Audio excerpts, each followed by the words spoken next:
Bonjour, bonjour à toutes et à tous, bienvenue sur KTV, Kwezi FM, pour un temps de parole en direct à la radio, à la télévision, sur la page Facebook de KTV, sur l'infokwezi.fr, sur la TNT, sur le Herzien, sur les box. Bref, vous êtes très nombreux à nous suivre tous les matins et on en est très honorés.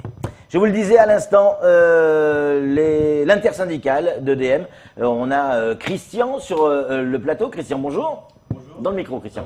Bonjour les auditeurs. On a également Salim Naouda, que personne ne présente, tout le monde connaît. Salim, bonjour. Bonjour. Et on a Sohba Adine, bon, pas le président du conseil départemental, je ne sais pas s'il viendra un jour du reste, mais Sohba Adine qui est avec nous. Sohba, bonjour. Bonjour tout le monde. Merci d'être avec nous. Messieurs, je vous ai présenté effectivement comme l'intersyndicale d'EDM, vous êtes en grève actuellement. On a plusieurs questions sur le fond et sur la forme. On va commencer avec la forme. Aujourd'hui, on le sait encore, aujourd'hui il y a des coupures du côté de Kungu. Ce matin, il y en a eu du côté de Tsunzu. Ce week-end, il y en a eu Dans le centre. Dans le centre également. Selon vous, ces coupures viennent d'où? Pourquoi il y a ces coupures? Sohba Adine. Alors bonjour Bien tout le monde.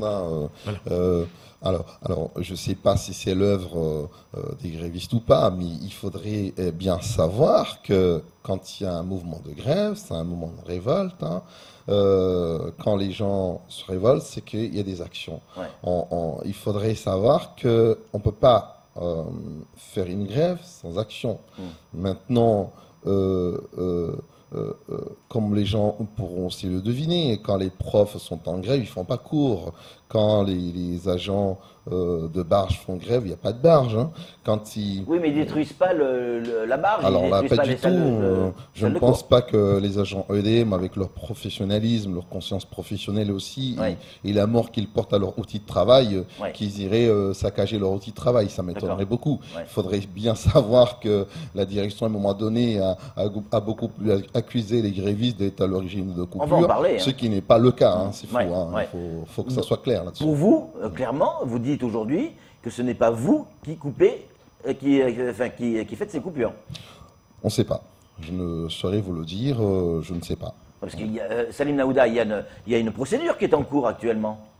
Non, mais de toute façon, il faut aussi comprendre, bonjour à toutes et à tous, Ouais. il y a une procédure effectivement qui est engagée par la direction d'EDM, une plainte contre X. Donc on aura la Sauf réponse. que, effectivement, nous aimerions mieux comprendre parce que nous avons discuté avec des techniciens qui ont une connaissance du réseau avec une analyse fine des événements. Ce qui est avancé par la direction est différent de ce qui est avancé par ces techniciens-là. Les D'accord. techniciens, ils reconnaissent qu'il y a des défauts parce que nous avons un réseau qui est très fragile et puis des moyens qui n'ont pas été mis en place pour suivre l'évolution de Mayotte. D'ailleurs, on viendra sur la question. Donc, s'il y a un moindre pépin, c'est tout le réseau qui tombe. Nous avons connu la situation en décembre 2018, Ouais. avant la grève du personnel d'EDM, C'est vrai. alors qu'il n'y C'est avait vrai. pas de grève, Ouais. et nous avons connu des blackouts. Ouais, Et sauf que c'était pas comme le vous seul. n'étiez pas gréviste, Et c'était vous pas- alliez réparer de suite. Sauf que là, vous Voilà, êtes gréviste, exactement. vous n'y allez Donc pas. les réparations C'est ne ça, se la font pas. différence. Les réparations, effectivement, et les interventions ne se font pas rapidement. L'entretien du réseau ne se fait pas en ce moment. Il est tout à fait normal que, au fur et à mesure, l'outil de production et le réseau se fragilisent. S'il y a un pépin, effectivement, c'est quelque chose C'est important ce que vous qui nous dites impacte là, beaucoup. Salim, et l'intersyndicale. Vous nous dites qu'en fait, c'est pas vous qui mettez en place effectivement ces coupures, que ces coupures sont liées à un dysfonctionnement de l'installation, de l'exploitation, mais que vous ne pouvez pas intervenir parce que vous êtes en grève, et que c'est pour ça qu'on a ces coupures à répétition. J'ai bien compris ou pas? J'ai dit, on ne peut pas tout dire puisque nous n'avons pas tous les éléments. Il y a des techniciens Oui, qui interviennent, qui nous disent le contraire de ce qui est avancé par la direction. oui. Alors, C'est tout ce que vous pouvez dire pour C'est l'instant. tout ce qu'on peut alors dire pour c'est l'instant. vrai que je reviens un peu sur ça, j'insiste peut-être. Les Mahorais, en tout cas, ont compris le message que vous avez lancé, l'intersyndicale a lancé par rapport à aujourd'hui, à cette revendication qui est légitime selon les Mahorais. Mais depuis la première coupure, c'est-à-dire que les Mahorais ont un tout petit peu tourné le dos à votre grève parce qu'ils ne comprennent pas en disant nous on les soutient, on est derrière cette formation syndicale, sauf que c'est à nous c'est la population qui est punie. Est-ce qu'aujourd'hui clairement vous pouvez dire à la population, en tout cas aux auditeurs qui nous écoutent, que non, vous n'êtes pas là pour leur couper le courant? Mais déjà, dès le départ, nous avons dit que si on avait des choses à faire, ça serait des actions ciblées.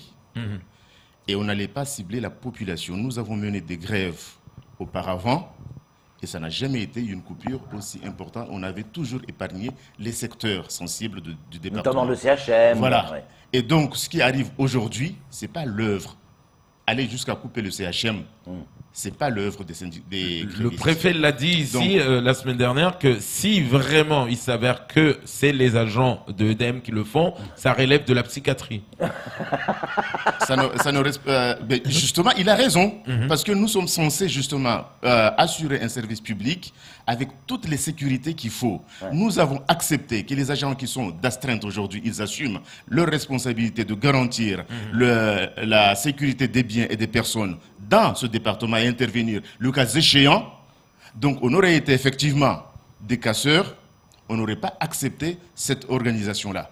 Et nous l'avons accepté. Et puis pour réagir, quand nous avons des charlots qui gouvernent ce département, il est forcément probable qu'on arrive à des situations de ce type-là. Il est incroyable et incompréhensif qu'un représentant du département, au nom de Insa Souleymana, le conseil départemental de Dzaoudi Labatoire, qui est le président du conseil de surveillance à EDM, vient dans les ondes dire que le sujet a été connu par les syndicats depuis un certain temps, alors que c'est faux. La question a été posée le 26 septembre lors d'un conseil de surveillance. Et c'est lui, d'ailleurs, il a été surpris que la question n'a pas été posée en interne au niveau des représentants du personnel. Donc il faut qu'ils arrêtent de mentir à la population à chaque fois, parce que Mayotte n'avancera pas si celles et ceux à qui on confie le destin de notre département sont en train de mentir en permanence et ils n'assument pas leurs responsabilités. Dans deux minutes, on va parler du fond, parce que c'est important. Christian, moi j'ai une dernière question sur la forme. Après, on attaque le fond, parce que c'est important le fond aussi. Qui va payer les dégâts qui ont été occasionnés? Peu importe qui coupe le courant, si c'est l'exploitation, si c'est les grévistes, on sort de ça. Et il y a les écoles, il y a du matériel qui a été abîmé, chez nous, dans d'autres structures, ailleurs, chez les habitants, le grand public. Comment ça se passe juridiquement? Est-ce qu'il y a des budgets qui sont prévus pour ça? Comment ça se passe, Christian? Bonjour. Alors, sur ce sujet-là, je ne peux pas vous répondre exactement, parce que même moi, qui travaille à EDM, j'ai aussi du matériel chez moi. Il faut savoir que quand il y a un problème de ce genre, je ne sais pas quel côté me retourner exactement. Même si nous savons très bien qu'à première rebord, on se dit on va vers EDM, parce que c'est lui qui fournit l'électricité à Mayotte, et de ce fait, il doit être responsable de mon matériel qui est abîmé. Donc aujourd'hui, concrètement, il n'y a aucune personne qui a amené son outil ou son matériel qui est grillé par l'électricité, qui a été remboursé aujourd'hui. Donc concrètement, je n'ai pas de réponse sur ce sujet-là. Mais est-ce que vous avez des gens qui viennent avec leur matériel en disant qu'est-ce que je fais? Ce que je peux vous dire, la première semaine de grève, il y a une personne qui est venue avec sa pâte de pain, parce que il a dit que j'ai subi un dégât, donc il est venu pour déverser. Donc un boulanger qui n'a pas pu. Voilà, pour déverser le pain au niveau de DM, la cour. Nous on a dit, écoutez, allez voir en haut les chefs, vous déversez la pâte là-bas. Donc ce côté-là, nous on n'a pas, on n'a pas la compétence pour éclaircir la population, leur dire clairement comme quoi si ils ont subi un dégât sur leur outil, il faut aller voir tel ou tel. On demandera à la direction de DM, c'est important. Camar, je voudrais qu'on attaque le fond, parce que le temps passe très vite, il est déjà 46. Et Dieu sait qu'il est important. Vous faites grève aujourd'hui parce que vous ne voulez pas de ce changement d'actionnariat au sein d'EDM. Mais en quoi ça vous gêne? Pourquoi c'est gênant? Salim Naouda. Déjà, il faut voir le contexte. Mayotte, avant l'exécutif, c'était le préfet. Oui. Le directeur de l'électricité de Mayotte, service de la collectivité, du conseil général à l'époque, était un agent EDF. Ils ont concocté une sauce entre les deux pour avoir la création de la société d'économie mixte à Mayotte. D'accord. Initialement, il n'y avait pas la SOR sur la discussion. C'est EDF qui a introduit la SOR avec des conditions.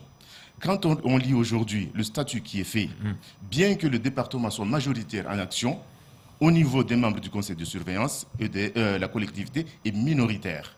Sur 9 sièges, la collectivité n'a que 3 sièges. Et tout ça, ça a été concocté par EDF et la SOR pour rendre minoritaire le conseil général avant pour que la décision ne soit pas prise localement. Nous avons interpellé à plusieurs reprises les élus parce que, politiquement parlant, certains actionnaires qui arrivent à EDM et sont venus pour se faire de l'argent. Là-dessus, il ne faut pas se cacher les choses. Mais est-ce que c'est pas normal qu'une entreprise gagne de l'argent? Elle est faite pour ça. Justement, on va aller. Il y a ce qui est produit, c'est une chose. Ce qui est distribué en dividende à la fin de chaque année est une chose. Mais quand l'entreprise envoie des missionnaires en permanence dans une entreprise qui n'a même pas besoin de ces missions, ça c'est pour soutirer de l'argent, de s'enrichir. Ça c'est un premier point. Et puis après, les élus n'ayant pas bougé pendant la période pour modifier le statut, nous avons dit que c'était l'occasion qu'ils revoient le statut une fois qu'il y a un actionnaire qui parte. Ça va modifier le statut de l'entreprise. Malheureusement, le conseil départemental n'a pas réfléchi suffisamment. Au mois de septembre, lors d'un conseil de surveillance, il y a un représentant du personnel au nom de Francine, Insa Suleiman peut aller vérifier, qui pose la question que nous avons des informations non officielles, parce qu'on n'était pas informé officiellement. C'est à partir de là que les discussions se sont engagées en disant, comme réponse, que rien ne pressait la sortie de la SOR au sein du capital d'EDM n'était pas pressée. Et qu'on ne comprend pas que la situation a évolué tellement vite du mois de septembre. Le 27 novembre, on demande aux salariés de se positionner sur une proposition qui a été faite par la SOR. Je vais poser la question. Ce qui changera. Qu'est-ce que vous en avez à faire, vous, les salariés? Ce qui changera, c'est que nous avons un statut. Oui. Un statut qui n'est pas respecté par notre direction. D'accord. Nous avons des droits, comme tous salariés des départements d'outre-mer qui sont à EDF. Et ce changement d'actionnariat va faire en sorte que votre statut va changer? Avant, on n'a pas eu une garantie pour faire appliquer l'ensemble des accords. Ouais. Aujourd'hui, avec le changement d'actionnariat, on n'a aucune garantie. C'est la raison pour laquelle nous demandons à ce que ce soit EDF, pour qu'on respecte les salariés de Mayotte au même titre que les salariés qui sont dans les autres départements d'outre-mer, contrairement à ce qui est avancé par Issa Suleiman. Vous craignez avec ce changement d'actionnariat de ne pas avoir les avantages que vous avez? Nous n'avons pas de garantie déjà aujourd'hui. Ouais. Quelqu'un d'EDM qui veut progresser dans sa carrière a du mal. Il est obligé parfois de s'expatrier en démissionnant d'EDM pour aller chez EDF à des postes de responsabilité, alors que ici, les salariés avaient demandé à occuper ces postes de responsabilité et que la direction a refusé par rapport à la politique qui est mise en place, qui n'est pas d'ailleurs surveillée par le département, parce que le département, le conseil de surveillance, disons le président du conseil de surveillance, s'inquiète très peu de la situation des salariés d'EDM. La seule fois qu'on le voit passer à EDM, c'est pour aller voir le directeur pour demander on ne sait quoi. Mais il n'a jamais discuté avec les salariés, effectivement, pour comprendre leur situation. Et puis aussi, sur cette question d'actionnariat, nous avons demandé à Mayotte, depuis toutes ces années, à ce que ce soit EDF qui intervienne comme dans tous les autres départements d'outre-mer. Pourquoi ça n'a pas été le cas depuis? Aujourd'hui, on est département. Nous voulons avoir les mêmes droits, que ce soit côté salarié comme côté usager, les mêmes droits qu'est-ce que peut bénéficier les autres départements et les autres usagers du département. À Mayotte, on a la possibilité, on a la faculté de couper un client. Il n'y a pas de période de trêve. Alors que dans les autres départements, il y a des périodes de trêve. On ne coupe pas les clients. On ne coupe pas un client un vendredi, sachant que samedi, dimanche, les services sont fermés, il n'y aura pas d'intervention pour rétablir. Quand le client arrive à payer sa facture le lundi, il lui faut attendre mercredi ou jeudi pour être rétabli. Vous ne voyez pas que tout ça, c'est un des problèmes que nous sommes en train de dénoncer et que nous avons besoin de l'adhésion justement de la population pour combattre cette politique, pour aller vers un système qui soit équilibré, qui n'est que le donc système EDF. Donc c'est pas que pour les salariés, c'est aussi pour la population. C'est pour la population aussi. Voilà, en fait, il faut comprendre une chose. Aujourd'hui, notre combat, c'est pour dire aux Mahorais, haut et fort, que si on reste sans rien faire, on risque à un moment donné de se trouver dans une situation très compliquée. À savoir, on aura des coupures intempestives qui vont arriver d'ici quelques années. Ce qui est important, EDF, pourquoi EDF? EDF, c'est une entreprise aujourd'hui de l'État, qui a une renommée internationale, qui a des gros chantiers partout dans le monde entier, et qu'aujourd'hui, il n'y a qu'à Mayotte, nous, on n'en a pas. Si on a EDF, aujourd'hui, on pourra, en termes d'investissement, mettre ce qu'il faut à Mayotte. Oui. En termes de technicité pour les agents, en termes de formation, en termes, on va dire, en termes de cadre techniquement parlant, Mayotte pourra en bénéficier parce que quand on va à La Réunion, on constate très bien qu'à La Réunion, ils ont tout ce qu'il faut et ça se passe très très bien. Pourquoi nous, à Mayotte, on n'aurait pas droit aussi à avoir les mêmes avantages que nos homologues? Ça serait quand même utopique de dire que Mayotte, on doit toujours garder le même statut côté local ou bien particulier et qu'on sache très bien que d'ici demain, il y a un risque et que nos élus sont là, ils dorment et n'osent pas dire à la population mahoraise, aux Mahorais, à nos familles, d'accord, comme quoi demain, on va avoir des problèmes.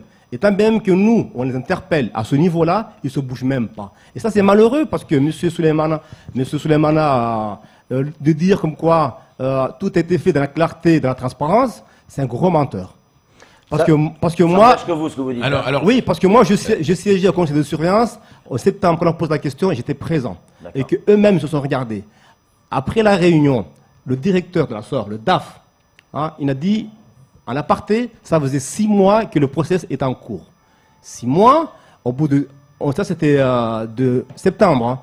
Quelques mois après, il y a une convocation CSE, tout est accéléré. C'est là où on se dit, il y a un problème parce qu'il n'y a pas de transparence dans cet acteur qui va venir demain. Christian Sobadine, là, la grève continue. On a l'impression que, si on a bien compris, que le CD, le conseil départemental, ne se bouge pas. Votre direction campe sur sa position, vous aussi.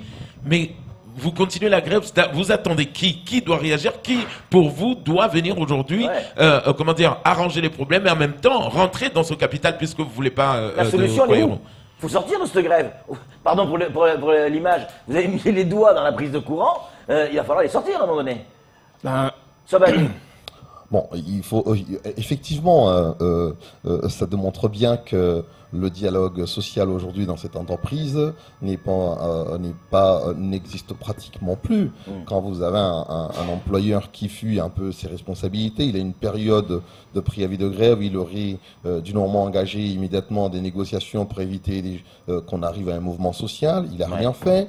Vous avez un directeur aujourd'hui où nous avons eu 4 rencontres, il n'y a rien qui avance parce qu'il a un mépris vis-à-vis des représentants syndicaux, il a une façon de faire où il n'y a que lui qui a raison, qui a la bonne vision des choses. D'accord, mais qu'est-ce qu'il faudrait maintenant, faire, les garçons? sortir de là, Pour sortir de là, c'est par la discussion qu'on pourra arriver.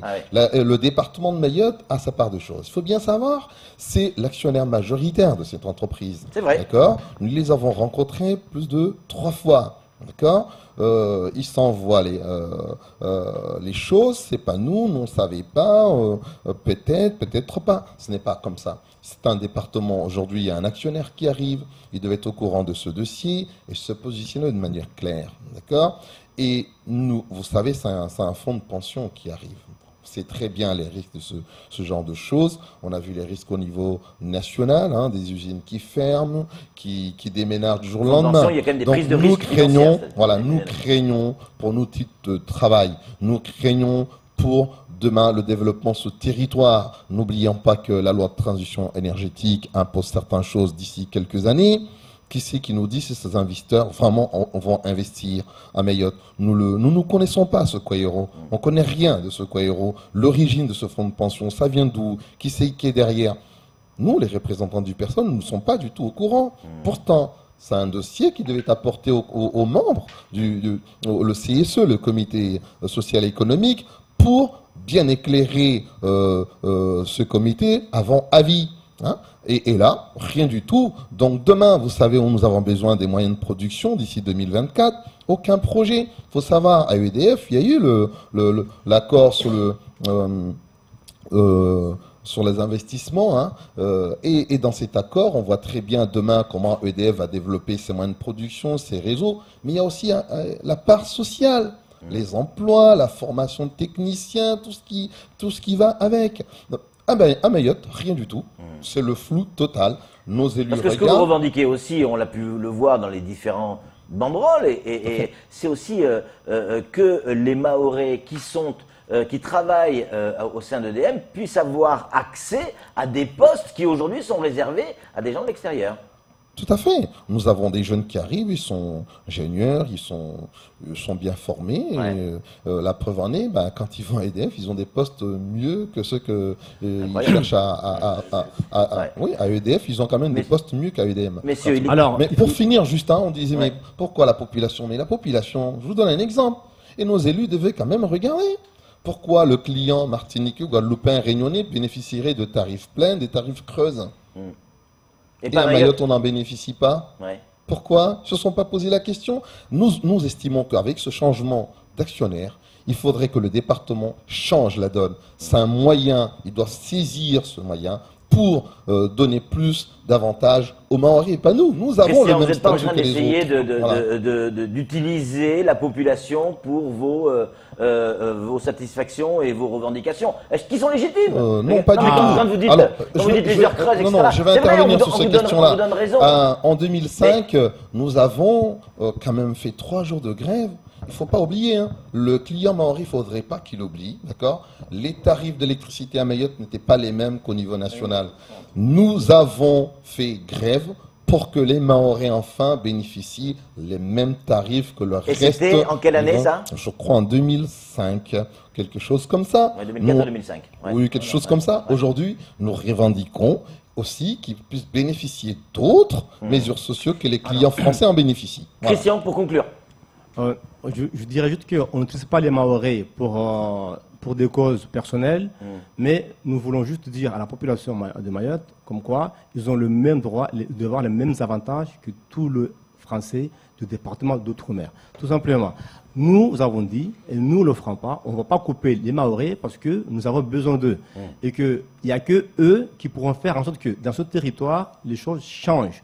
Donc nous, on n'est pas là pour dire comme quoi on veut défendre nos intérêts personnels. Le problème qui se pose aujourd'hui, nous avons une direction n'étant pas d'EDF, ne connaît pas le système d'EDF, qui nous a dit clairement, lui, il s'en fout du modèle d'EDF.